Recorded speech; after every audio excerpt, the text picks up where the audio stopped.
함께 기도하시겠습니다.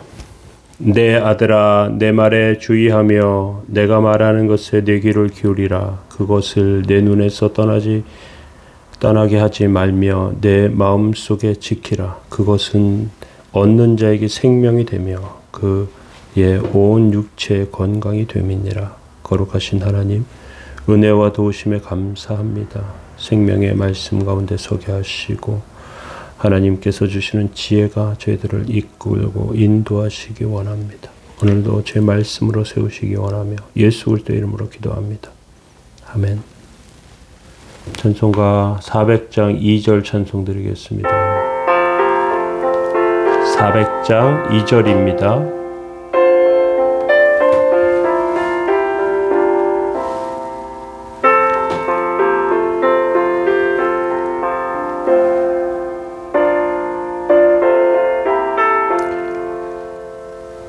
권세 능력 무한하사 모든 시험 이기고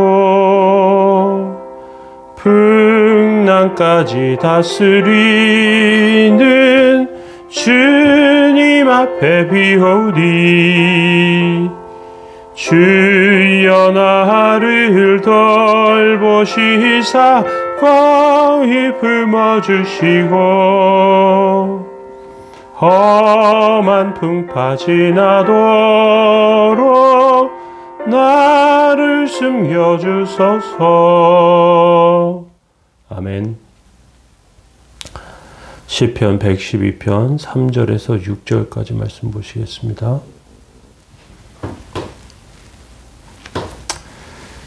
부와 재물이 그의 집에 있으며 그의 공의가 영구히 서 있으리로다.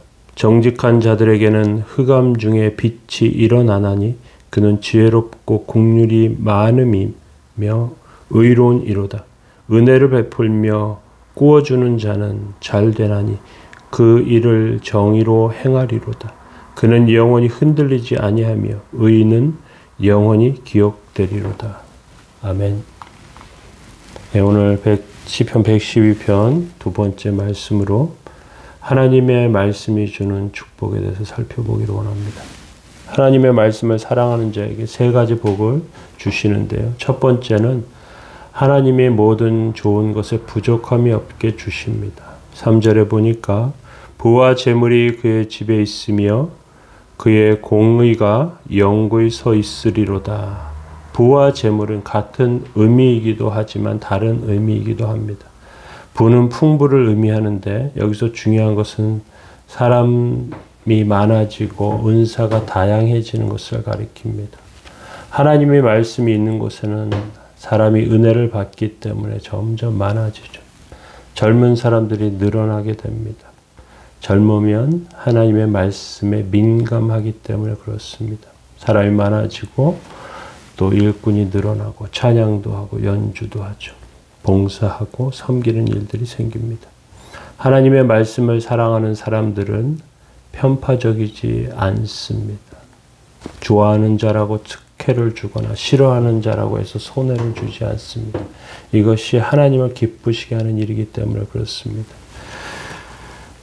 하나님의 공의가 그의 삶 가운데 있는 그러한 은혜 받으시기 바랍니다. 두 번째로 하나님의 말씀을 사랑하는 말씀이 주는 축복은 4절에 보니까 하나님의 말씀을 사랑하는 자들에게 언제나 빛이 있다 그렇게 말하는데요. 4절에 정직한 자들에게는 흑암 중에 빛이 일어나나니 그런 자비롭고 긍휼이 많으며 의로운 이로다 이렇게 되어 있습니다. 시편 기자는 하나님의 말씀을 사랑하는 자를 가르쳐서 정직한 자라고 부릅니다. 정직하다는 말은 자기 자신에 대해서 속이지 않는 것을 말하죠. 자기 자신이 완전하지 않다는 것을 인정하고 알고 있다는 것입니다. 나의 죄성, 유혹, 악한 본성이 있다는 것을 인정하죠. 그러나 그렇지만 죄성이 있고 유혹과 악한 본성을 갖고 있고 유혹에 약하다고 해도 이런 사람들은 맹인이 되지 않습니다. 요즘 메타인지라 그래서 자기를 아는 것에 대해서 굉장히 중요하게 여기는데요. 자기를 잘 아는 사람은 자기의 연약함을 잘 기억하고 있습니다. 인간은 성공하고 또 하나님께서 주시는 복을 받으려면, 축복의 사람이 되려면 무엇보다 자기 자신을 보는 눈을 가져야 합니다. 그런데 세상적인 성공을 따라가다 보면요, 자기를 보는 눈을 잊어버려요. 왜 권력자가 계엄을 일으키고 또 좋지 않은 길로 가게 되느냐? 그건 자기를 보는 눈을 권력에 취해서 잃어버리기 때문에 그래요. 죄의 유혹 때문에 자기도 모르게 죄에 끌려가는 것이죠. 하나님의 백성은 다른 사람에 대해서 자비롭고 은혜롭습니다. 다른 이들을 무조건 다른 사람이 듣기 좋은 소리만 하지 않고요, 부드러우면서도 정확한 말을 해줍니다. 바른 말이지만 기분 나쁘게 말하는 사람들이 있어요. 자기가 다듬어지지 않기 때문에 그런데요. 그런데 지혜롭게 말하면서 좋지 않은 것을 고치는 태도가 필요합니다. 특별히 정직함 가운데 서면서 살 필요가 있는 것이죠. 여기서 중요한 것이 흑암 중에 빛이 일어난다. 흑암은 절망의 때를 말합니다. 미래가 없고 고통이 계속되는 시간입니다. 그때가 흑암의 때예요. 정말 어려움 가운데 있다면 지금이 흑암의 때입니다. 캄캄한 캄캄한 어둠 중에서 빛을 보아야 합니다. 하나님의 백성은 캄캄함을 만나더라도 두려움 가운데 들어가지 않아요. 왜? 성령께서 함께 하시기 때문에 그렇습니다. 우리가 때때로 기도하거나 혼자 있을 때 굉장히 두려움과 무서움을 느끼는 분들이 계신데요. 그런데 곰곰이 생각해 보십시오. 우리는 누구와 함께 있느냐? 하나님과 함께 있습니다. 우리의 영혼은 하나님께서 비춰주십니다. 그래서 바른 길 가운데, 어둠 가운데 빠지지 않는 것이죠. 그리고 하나님께서 좋은 것에 부족함이 없게 해주시고 어두운 가운데 빛을 주시는데, 세 번째로 무엇이냐? 하나님의 말씀을 사랑하는 자를 흔들리거나 함정에 빠지지 않도록 하십니다. 5절과 6절에 보면요, 은혜를 베풀며 꾸어주는 자는 잘되나니 그 일을 정의로 행하리로다. 그는 영원히 흔들리지 아니하며 의인은 영원히 기억되리로다. 흔들리지 아니한다.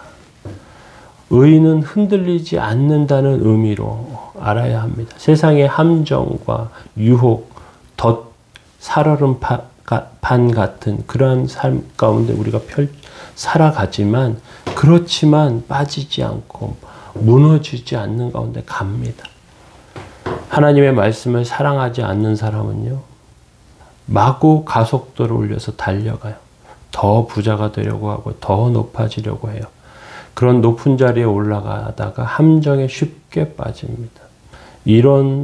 그런 높은 자리에서 유혹받지 않는 자는 야곱의 아들 요셉이나 또는 다니엘 아니면 불가능할 거예요. 그런데 하나님의 말씀을 사랑하는 자는 남에게 은혜를 베풀어 주고요. 그리고 또 좋은 일들을 하면서 그것이 아름다운 열매로 남고요. 정의로운 것들이 바르게 하고요. 그러면서 흔들리지 않는 은혜를 주시는 것이죠. 정직한 하나님의 백성은 굳이 유명해지려고 하지 않아요. 유명해지려고 하다가 올무에 걸리기 쉽습니다. 더 많이 가지려고 하다가 함정에 빠지게 됩니다. 이런저런 투자의 이슈가 있다 그래서 거기에 눈이 뒤집혀서 몰빵하다가 넘어지는 사람들 너무 많이 보게 됩니다. 우리의 삶 가운데 우리가 기억할 것이 있습니다. 하나님께서 은혜 베푸시는 자에게 주시는 세 가지 복이죠. 모든 좋은 것에 부족함이 없게 하시는 하나님의 복을 기억하십시오. 또 흑암 가운데 빛을 비춰주시는, 길을 열어주시는 그 하나님에 대해서 기억하십시오. 그리고 말씀이 사랑하는 자는 흔들리거나 함정에 빠지지 않고 도우신다는 그 사실을 기억하며 하나님의 은혜 가운데 정직한 자로, 의로운 자로, 말씀 붙드는 자로 그렇게 사시기 바랍니다. 오늘도 그런 은혜가 저와 여러분들 가운데 있게 하기를 예수님의 이름으로 축원합니다. 기도하겠습니다. 그런즉 누구든지 그리스도 안에 있으면 새로운 피조물이라 이전 것은 지나갔으니 보라 새 것이 되었도다. 거룩하신 하나님, 저희들의 영혼과 삶에 은혜 내리시고 복 주시기 원합니다. 생명을 살게 하시고 오늘도 지켜주시기 원합니다. 귀한 것으로 풍성케 하시고 빛을 비춰주시고 그리고 함정과 올무에 빠지지 않게 하여 주옵소서. 주의 능력과 은혜가 함께 하시는 귀한 날 되게 하시기 원하며 예수님의 이름으로 기도합니다. 아멘. 교회를 위해서 특별히 군에 가 있는 형제들 또 젊은이들을 위해서 함께 기도해 주시면 좋겠습니다.